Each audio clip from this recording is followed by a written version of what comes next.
Alright, what up, peace. Come back with another video. Been meaning to do this video for a while because no, although, was it a week ago um, or 2 weeks ago? Either or, I'd seen the recent Jordan Peele movie called Nope, and of course, like we see, like I'm not sure if any of y'all saw it yet, but of course, when I remember seeing the promo pic for the movie last year. So when I seen the promo pic for it, had of course the chariot, but it looked like a well, it's a chariot, but it was like a pillar of a cloud as in scripture. But for the layman or for the general viewer or person that seen the movie or saw it, like they thought those are so-called UFO, but us in the knowledge know that those are the chariots, of the Most High. So, but I say that to say because I recently saw the movie, and in the beginning, because Jordan Peele, he does this a lot with his movies. I would say the past two movies he's done this. He's uses like Bible. I mean, a lot of people in the movie industry and entertainment industry, they use like certain Bible verses in the movies or whatever. But his past two movies, he's done use like Bible scriptures in his movie. So last one was Us. I think that came out like 2019. He used Jeremiah 11:11, and those of you that saw this movie recently, nope, he used Nahum chapter 3 and verse 6. So I really want to focus on that and what it actually means, because a lot of times general people, public that sees movies, they don't even know what the really scriptures mean or why is it in there, or because as I think a few months ago I touched on like Ezekiel 25 and 17, how that was used in certain stratas of the entertainment industry, certain movies or TV shows or whatever. So, but for this, I want to cover Nahum chapter 3 and 6. I want to cover that and go into actually what it actually was talking about, Nahum, what the scripture is actually talking about, and get a little context of it. Because all right, this is Nahum chapter 3 and 6, and it says, "I will cast the abominable filth upon thee, and make thee vile, and set thee as a gazing stock." So this is all as we read on, because I wanted to focus on this because in the beginning of the movie, those who just seen it, he had the scripture of Nahum chapter 3 and 6. But this whole chapter is talking about the Assyria, Nineveh. It said, of course, it's Nahum chapter 3 and 1 is kind of twofold. You could use it talking about any other captivity, or especially this one. Now a lot of people use that, which is feasible because it's kind of dual, kind of twofold. So, but this whole chapter is just talking about the judgment on Assyria. And Nahum was one of the prophets in Assyria with Jonah, Tobit, and him. They were all in Assyria. And Nineveh was crazy. That's why Jonah, a little sidebar, but that's why Jonah, he didn't want to go there. Because imagine, Nineveh is like, I don't know, like the worst parts of like Philly or Chicago. That's why when the Most High told Jonah, go to Nineveh and preach my word, Jonah was like, nah. And he's like, nah, I'm not doing that. So then those who y'all know the rest of the story, how that played out. But Assyria was like, Nineveh was like one of those type of cities. Like it was like one of the trenches, basically, like bloody city, like robbery, all types of crazy stuff. Sort of like how it is now in different hoods. Like imagine like one of the worst parts of the hoods everywhere. Nineveh was like that. But I'll read it again. It says, "And I will cast abominable filth upon thee, and make thee vile, and will set thee as a gazing stock." So this is all the judgment of Nineveh. I'll just read it. I'll read Nahum. All right, his name is Nahum chapter 3 and verse 1. I'll read certain scriptures to give the context of the chapter. "Woe to the bloody city! It is filled with lies and robbery. They pray and departeth not. The noise of the whip, and the noise of the rattling of the wheels, and the prancing horses, and of the jumping chariots." This little sidebar right there, I want to stop right there because I guess that's why that verse is why like the horses in the movie. Those that seen the movie note was that was in there, like the horses and the actual chariots, what they call UFOs and chariots. I guess why, and the horses was in the movie. I'm guessing because that verse, that's why those were used. Because I was talking about that with some brothers in the Discord that seen the movie, so I kind of brought that verse up. Like I guess that's why that was used in the movie. But I'm gonna read it again. The noise of a whip and the noise of rattling wheel of the wheels and the prancing horses and the jumping chariots.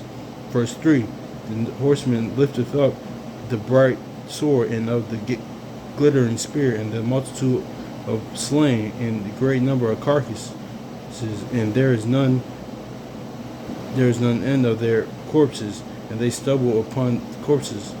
Chapter 4, verse 4, I'm sorry. Because of the multitude of the whoredoms and the well-favored harlot, the mistress of witchcraft that selleth nations through her whoredoms and families through her witchcraft, behold, I am against thee, saith the Lord of hosts, and I will discover thy skirts upon thy face, and I will shew thy nations nakedness.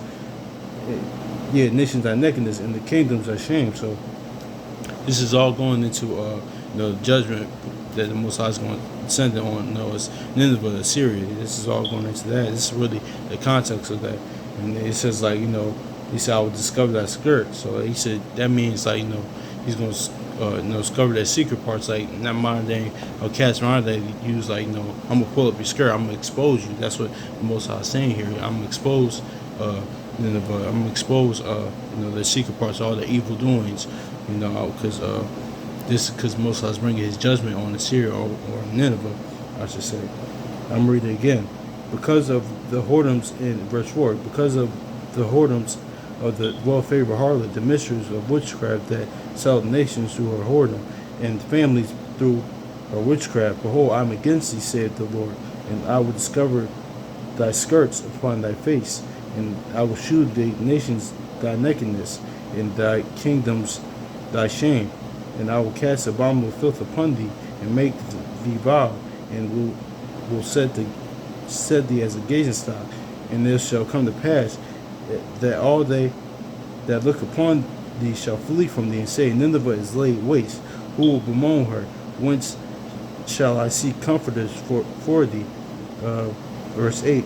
I'll read it. Are thou better than Populus? No, that was situate among the rivers, that had waters round about it. Those whose rampart was the sea, and her wall was her wall was from the sea. Verse 9, Ethiopia and Egypt were her strength, and it was infinite. But put in Laban were thy helpers. So basically, that's going. Ethiopia and Egypt was confederate. That's when you say it's thy helpers. They were confederate nations, like that were, they were confederate in her, like in the wickedness. So that's what that's going into. Put in Laboom were thy helpers. So that's what that's saying. Yet she was carried, or verse 10, yet she was carried away, and she went into captivity, and her young children were also dashed in pieces at the top of all the streets, and they cast lots for her honorable men, and all her great men were bound in chains. So yeah, man, that's talking about us, during that time in the Syria captivity. That's why Most High is bringing His judgment on Nineveh in Assyria, because that's what this whole chapter is basically about. I could keep reading, but I kind of,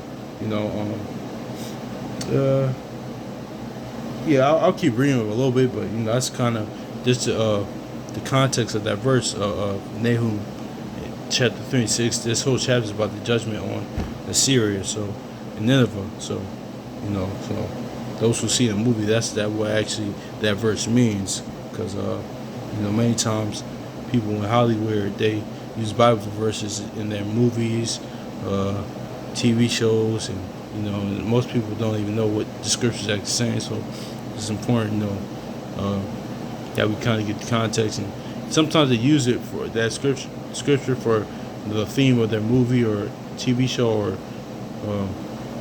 whatever they're doing, but it's really usually has like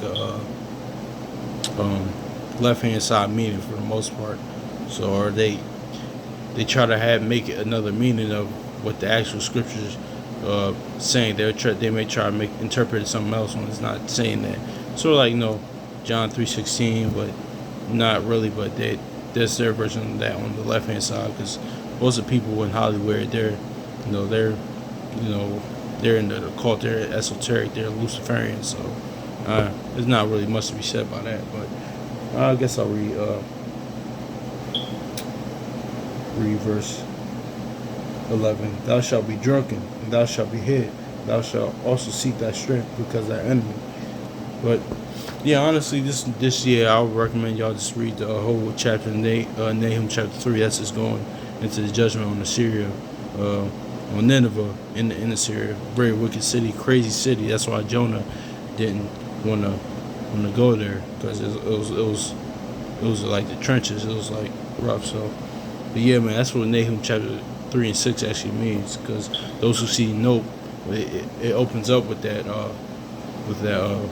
scripture. But if you read this video for the context of what that script was actually going into and what it actually means. So yeah, that's really it. I'll read how it reads in the, I don't know, I know I like the Oxford, so I'll read what it says in that.